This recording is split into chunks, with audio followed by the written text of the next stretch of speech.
So you doing any kind of co-op?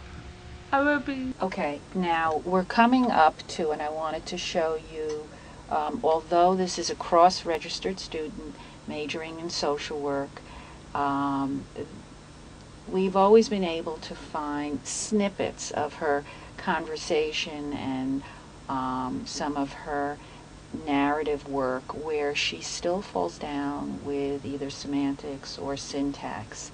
And here you're going to see where she uses a word incorrectly, and later on I want to show you where she's trying to formulate a question where she has to use complex language, and she really falls down with that, and I'll show you that a little bit later. Mm-hmm. I'm doing an intern at Rochester. I'm doing an intern at Rochester School for the Deaf. Instead of using the word, I'm doing an internship. So this gives you an opportunity to then pull away from the videotape and write down, I am going to be an intern and I'm going to be doing an internship.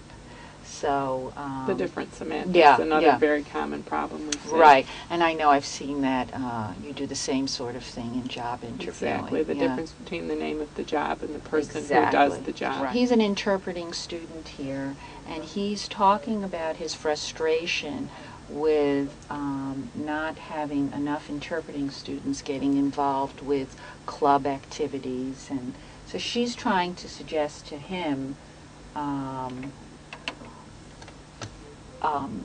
from her experience as a very active sorority member, what he might do, or kind of try to understand a little bit better his frustrations. Why isn't there more activity amongst the interpreting students? So we're going to see that now.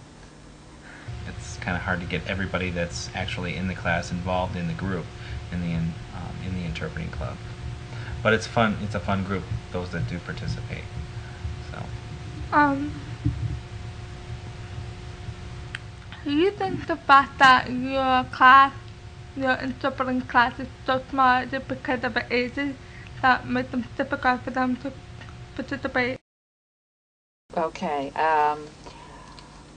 What I did at that moment was I wrote out exactly what it said, which was, do you think the fact that your interpreting class is so small is because of the ages?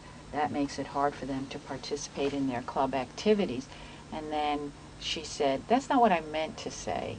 And I said, well, what did you mean to say? And she explained that what she meant to say was that because there's such a wide range of ages in the interpreting major, that there aren't enough of one particular group to really, older students have responsibilities at home, and so we worked on that.